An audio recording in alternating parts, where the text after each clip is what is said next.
Danseuse, comédienne, chanteuse, mais également chorégraphe depuis plus de 20 ans, c'est au bord de la rivière, dans la commune du Gros-Mande, que l'artiste multidisciplinaire Rita Ravier nous a donné rendez-vous. Un entretien profond et sincère sur son parcours, sa vision des arts et sur la réalité des artistes en Martinique. Une interview enrichissante qui, nous l'espérons, vous amèneront à la réflexion tout comme nous. C'est parti pour l'interview émouvoir.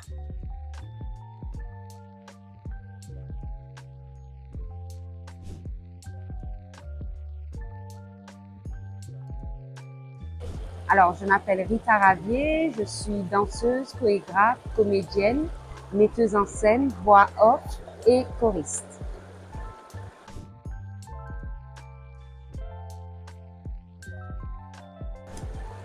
C'est venu d'un moment crucial dans ma vie professionnelle parce que longtemps j'ai mené en parallèle ma vie artistique et une vie professionnelle dans le domaine de la communication. Et il s'avère qu'à un moment donné, je me suis aperçue que je ne m'épanouissais pas du tout ou plus et que j'étais véritablement à un tournant important de ma vie. Euh, et je me suis dit, il vaut mieux des fois manger une miche de pain sec que vouloir finalement être reine dans le royaume des autres. Donc, simplement, j'ai senti que c'était une urgence à être pleinement moi-même et à être au bon endroit pour moi, en tout cas. Certes, ce métier me passionnait, je l'aimais, mais je sentais qu'une partie de mon âme n'était pas totalement à sa juste place, ou en tout cas dans sa juste lumière.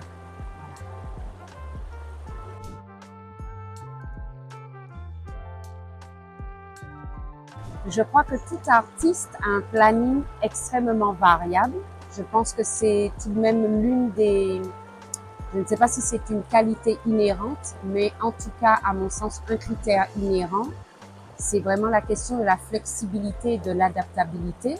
Donc, tout dépend des périodes. Quand je suis en période de création, là, il peut s'agir de 2 semaines avec 2 services par jour. Un service, c'est 4 heures, donc 9h, 13h, 14h, 18h. Ça peut aussi être des périodes où en fait je suis plus dans ma période de pédagogue, donc beaucoup plus constituée de cours de théâtre, cours de danse, et parfois c'est un mixte des deux. Voilà.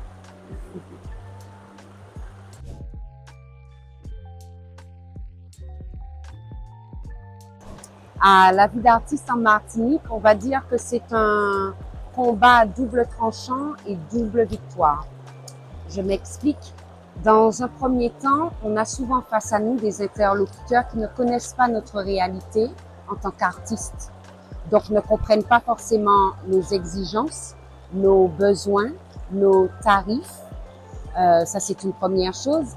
La deuxième chose, la vie d'artiste est, Kali disait, raide, et il n'a pas menti, parce qu'en termes de connaissances, nous sommes, je trouve, dans un terrain de méconnaissance. C'est-à-dire que malheureusement, je m'aperçois qu'au pays, on fait l'apologie des artistes, chanteurs et musiciens. Non pas, à mes yeux, un art n'est pas supérieur à un autre. Il a certes plus d'impact, plus sa niche, sa cible est beaucoup plus large. Mais est-ce que de là, il est supérieur? Ça, c'est une autre question. Et je trouve que malheureusement, au pays, dès qu'on parle d'artistes, on ne voit qu'un secteur, c'est-à-dire celui de la musique. Or, il est multiple, notre réseau artistique. Il y a des danseurs, des danseuses, des chorégraphes, des metteurs en scène, des comédiens, des sculpteurs, des peintres, des artistes photographes. Et pour moi, toute cette pluralité d'art fait notre diversité et notre identité plurielle. C'est ce qui nous permet, à mon sens, d'être profondément caraïbéens. Pour moi, un Martiniquais, une Martiniquaise, c'est un être caraïbéen, fait de chant, de danse, de théâtre. Nous sommes mouvement, nous sommes fluidité quand nous parlons, nos expressions, nos regards. Donc, nous sommes composites et pluriels. Et enfin, je dirais, le troisième volet, pour moi important dans la vie d'artiste, c'est comment sensibiliser et toucher la nouvelle génération. Parce que sans cette nouvelle souche, que nous le voulions ou non, de deux choses l'une, soit on se condamne à dépérir au pays, soit on se condamne à systématiquement vivre ailleurs, exporter notre art ailleurs. Et je pense que de la sensibilisation vient la connaissance et de la connaissance vient le respect. Je pense véritablement que tout est lié et relié. Nous ne sommes pas le bout du monde, nous faisons partie du monde.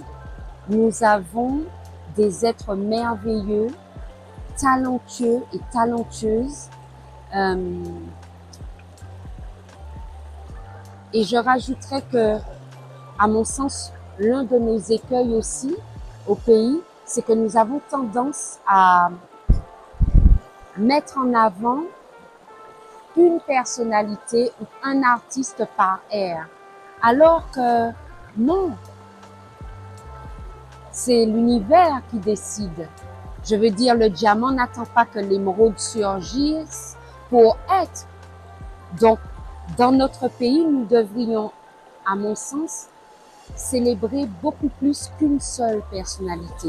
Il n'y a pas une comédienne talentueuse au pays, il y en a plusieurs. Il y a des metteurs en scène et metteurs en scène fabuleux. Acceptons de nous voir grands et puissants.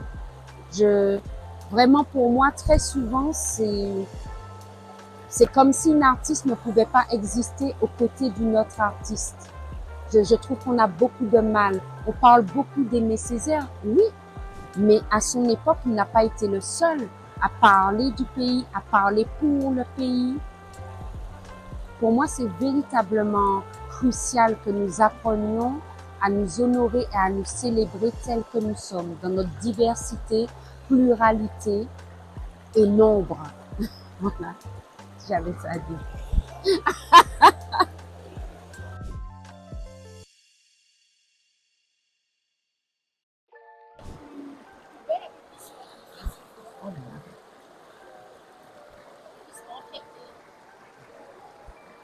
Alors, voici une comment dirais-je, une question épineuse. Oui, épineuse parce que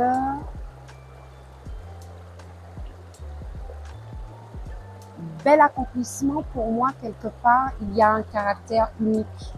Et j'ai le sentiment que c'est véritablement dans la rencontre de plusieurs projets artistiques que je me suis révélée à moi-même et donc trouver et donc cheminer vers la meilleure version de moi-même, en tout cas à l'instant T.